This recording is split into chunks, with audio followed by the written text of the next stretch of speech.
Olá, meu amigo e amiga. Chegamos a mais uma sexta-feira depois desse carnaval. O Brasil lentamente vai retomando o seu ritmo e muitos assuntos no campo da política, no campo da economia, voltam aos noticiários. Neste ano eleitoral, vai ser muito importante canais como o nosso, outros canais progressistas, que não existiam ao tempo que surgiu essa coisa chamada bolsonarismo, porque nós vamos jogar luzes sobre alguns comportamentos, algumas realidades, algumas informações, alguns segredos que os grandes veículos de comunicação nunca expuseram para a sociedade. Porque, como sempre está salientado aqui no nosso portal do José, a figura do Sr. Jair Messias Presidiário, ele foi uma figura funcional. Não há quem na elite brasileira, no campo empresarial, no campo financeiro, no campo do rentismo, que acredite em alguma qualidade ou suposta qualidade da figura do inelegível. Ele não é capaz de conversar sobre assunto nenhum com ninguém, exceto fazer a repetição de frases de efeito e por aí vai. Mas ele foi muito funcional porque ele trouxe o braço, o braço armado do sistema financeiro aqui no nosso país, do rentismo dos abutres, dos grupos empresariais nacionais e internacionais, de todo tipo de empresário que sempre sobreviveu às custas de falcatrua no Estado brasileiro. Pois bem, nesse ano de 2026, nós vamos ter aqui as pautas do cotidiano, mas nós vamos agora colocar foco específico sobre o personagem que vai disputar eleições aqui no Brasil no campo da direita e da extrema-direita. Ele reúne condições morais de se apresentar como candidato para governar o nosso país? E aí, sim, a gente poderia até conversar, né? Assim, se eu estivesse entrevistando o senhor Flávio Bolsonaro, eu diria, senhor Flávio Bolsonaro, na boa, o senhor reúne condições morais? O senhor tem condições éticas? O senhor tem algum tipo de projeto que possa ser apresentado para o Brasil? Enfim, o senhor acha mesmo que o passado do senhor, da sua família, condizem com aquilo que vocês pregam, de serem pessoas honestas, pessoas não corruptas, pessoas que de fato têm uma vida regrada, que acreditam em Deus, que defendem a família? Vocês conseguem provar de onde veio o patrimônio de vocês?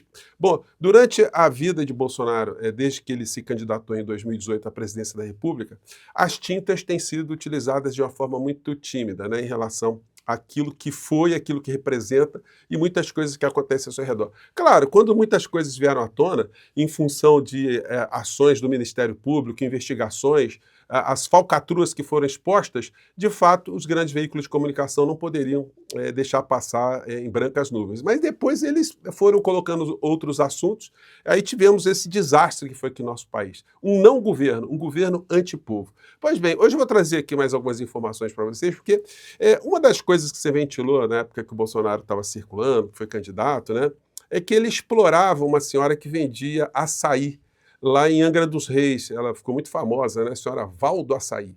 Estava lotada num gabinete, mas enfim, a especialidade dela era vender açaí. Agora, tem mais empregadas domésticas que o Bolsonaro também explorou, e eu vou mostrar isso para vocês aqui, e também vou trazer aqui a ficha da declaração de bens de Bolsonaro na eleição de 2018, que deveria, por obrigação jornalística, ser exposta para a sociedade brasileira, e não foi, nunca foi. Mas nós vamos aqui mostrar algumas coisas, né? Antes de mais nada, é fundamental convidar você que está chegando agora no nosso portal do José, que nesse ano de 2026 está querendo ajudar o nosso país a enfrentar essas criaturas, para que você se inscreva aqui conosco e conheça também os nossos outros vídeos. Se você gostar, compartilhe, recomende, nunca se esqueça de dar o seu joinha, seu comentário e, se puder, prestigie também nosso clube de membros. Você que é muito bem-vindo, muito bem-vinda. Olha, gente, o nosso canal de cortes está reativado, tá? Ele ficou 2 semanas aí meio parado, mas agora eu estou colocando novos vídeos lá, cortes aqui do nosso portal para você compartilhar com as pessoas, tá legal? Então, vamos seguir em frente, eu coloco esses links no primeiro comentário. Gente, aqui do lado, está acontecendo um negócio que está me preocupando bastante. É a destruição que está acontecendo na Argentina. Porque, assim como os grandes conglomerados econômicos nacionais e internacionais colocaram uma figura abjeta, um desqualificado, um apedeuta para governar o nosso país, na Argentina acontece a mesma coisa. Não há quem no meio acadêmico, no meio político, no meio psiquiátrico que consiga colocar alguma qualidade na figura do senhor Javier Milei. Mas ele é funcional, porque com toda a histeria, todo o estresse que ele causa na Argentina, eles vão passando trator contra o povo argentino. Nessa noite foi aprovado, já em segundo turno, porque passou no Senado, agora passou na Câmara, uma reforma trabalhista. Lá eles estão chamando de é modernização laboral. E essa modernização laboral, se a gente pudesse traduzir para o português, seria alguma coisa como a volta à escravidão. Olha, a partir dessa reforma, dessa modernização, você vai viver numa senzala, você vai trabalhar o tanto que a gente determinar, e se você encher muito o saco, a gente manda te prender. É mais ou menos isso. Agora, isso tem que servir aqui para nós como grande contraponto que eu tenho dito aqui para vocês, porque nós temos que dar uma resposta. Porque a direita está começando a se organizar aqui também para barrar avanços favoráveis à vida do trabalhador brasileiro. Por exemplo, quando nós lemos um editorial desse aqui do Estadão, do Estado de São Paulo, reduzir jornada requer prudência. Opa, tá parecendo o Suedinho Silva, né? Ante o impacto da redução da jornada de trabalho na economia, só mesmo conveniências político-eleitorais explicam a pressa do governo Lula e do Congresso em aprová-la ainda neste ano. Olha, gente, e o presidente Lula parece estar mais avançado do que alguns dirigentes partidários. Eu tenho criticado muito aqui principalmente o Partido dos Trabalhadores, porque eu acho que tinha que estar ao lado do presidente Lula, impulsionando o presidente Lula, mas não é isso que acontece. E quando isso não acontece, o que a gente corre o risco de passar aqui no Brasil é o assalto, né, da pauta, né? Deixa eu ver se dá para colocar aqui para vocês. Por quê? Porque a direita já está querendo, o senhor Hugo Mota e alguns setores, tomarem essa pauta, né? Matéria aqui do Caderno de Política do Globo. Disputa de paternidade. Câmara busca protagonismo em bandeiras de Lula para neutralizar discurso de inimigos do povo. Gente, não podemos deixar isso, né? Veja essa matéria aqui rápida da CNN. Aqui em Brasília, o fim da escala 6x1. Essa foi uma pauta já apresentada pelo presidente da Câmara antes do Carnaval. Está na Comissão de Constituição e Justiça uma PEC que trata desse assunto, mas eu apurei hoje que, a pedido do presidente Lula, a articulação do Palácio do Planalto deve insistir na elaboração de um projeto de lei com pedido de urgência para acelerar o debate sobre o fim da escala de trabalho 6x1 no Congresso Nacional.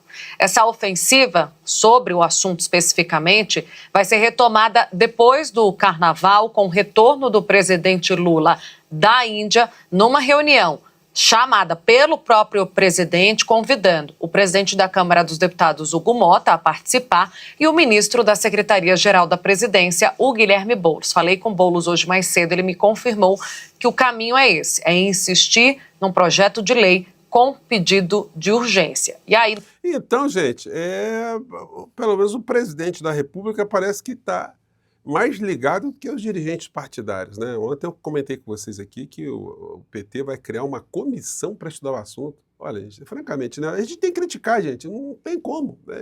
Olha só o que está acontecendo na Argentina. A gente vai deixar as pautas serem direcionadas para o lado oposto, para jogar o trabalhador brasileiro nesse atraso, porque é isso que o Tarcísio, o Flávio Bolsonaro, que eles defendem. Eles acham que o Milei está fazendo um trabalho maravilhoso, né? Os psicopatas se entendem, né? E criminosos também, né?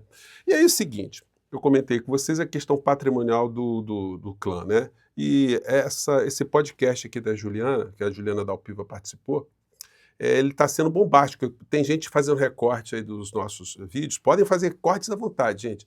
E está viralizando. Então, se o clã pensava que não vai ter ninguém lembrando de onde eles vieram, quem eles são, o que eles defendem, eles estão muito enganados. Então, vamos colocar aqui mais um foco em cima das criaturas aqui. Fala, Juliana. O Flávio foi investigado pelo Ministério Público do Rio de Janeiro, o sigilo bancário dele foi quebrado. Tá muito rápido, muitas pessoas reclamaram aqui, professor, tá muito rápido, a fala dela, assim, não entendo nada. Então tá bom, colocar na fala aqui na velocidade boa. Eu também consegui, ao longo dos anos, com fontes, pessoas que eu conheci, gravações, inclusive dessa irmã, que chama Andréia, confessando, essa mulher, que chama Andréia Schiaravalli, que é a irmã da Cristina, que foi cunhada do Bolsonaro.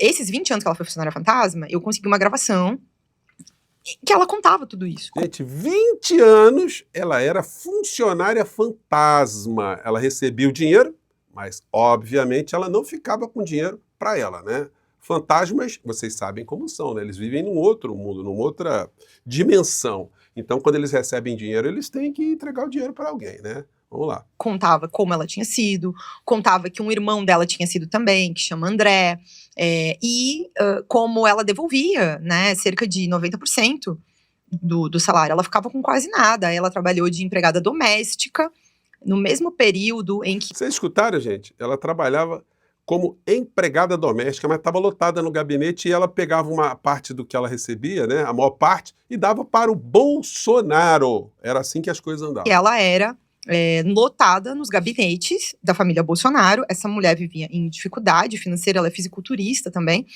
Ao mesmo tempo que, supostamente, ela tinha, às vezes, lá, um salário de 7, 8 mil reais. Mas, na prática, ela ficava com 10% disso. E ficou, durante todos esses anos, ali encostada dentro dos cargos dos gabinetes. Mas isso foi uma prática da família, durante muitos anos, várias pessoas da família. E aí, o Flávio, só para não atropelar, né? O Carlos vira vereador a partir de 2001. O Bolsonaro bota, em seguida, na sequência, o Flávio para ser candidato a deputado estadual, aí lá da Assembleia Legislativa do Rio. O Carlos Bolsonaro se elegeu vereador com 17 anos. Bolsonaro teve que entrar com uma ação para que, quando ele tomasse posse já com 18 anos, ele pudesse exercer o mandato, né?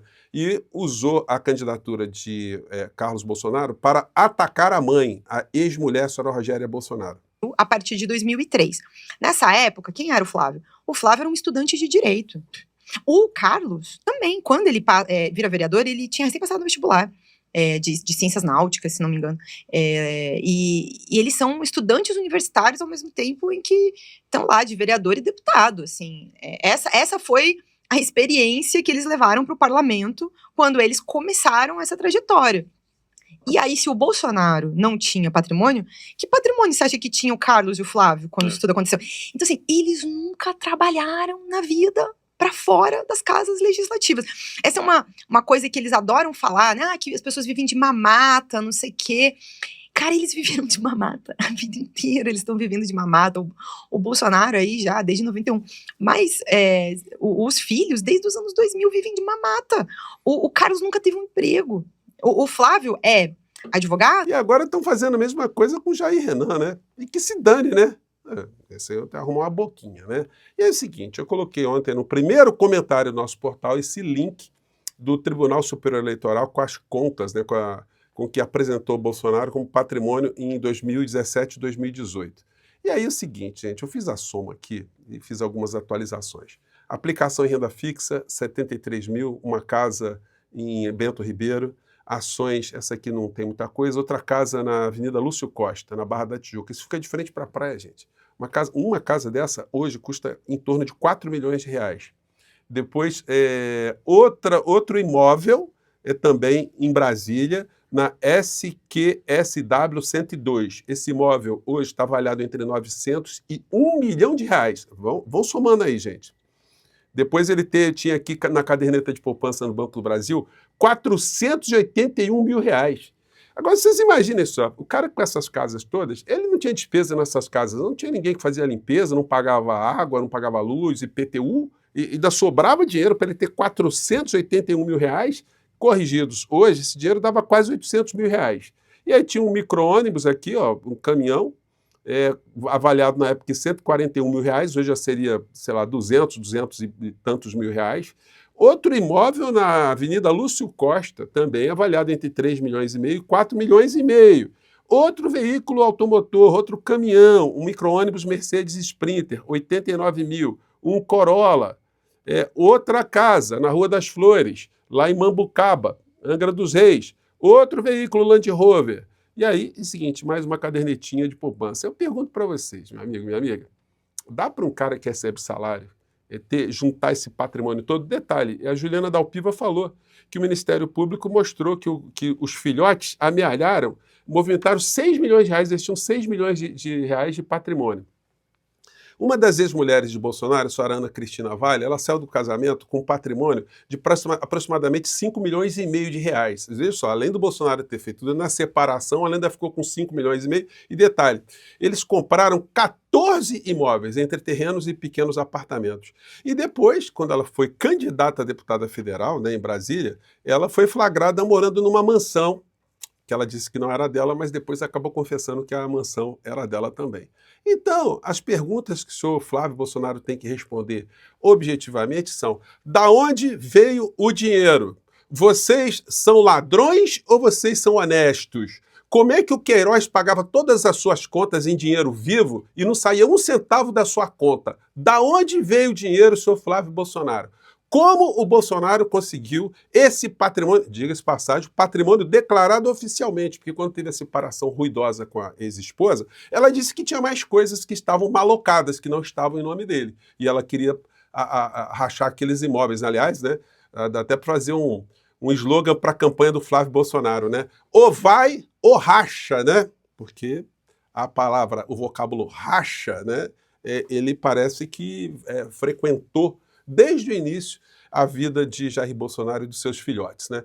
Essas informações todas são informações provadas, são informações consistentes. Não há nenhum tipo de calúnia, nenhum tipo de injúria, nenhum tipo de difamação. E nós, como cidadãos, nós temos o direito de perguntar de homens públicos da onde vem o dinheiro deles, se eles não trabalham em outra coisa, senão tirando dinheiro da vida pública, né?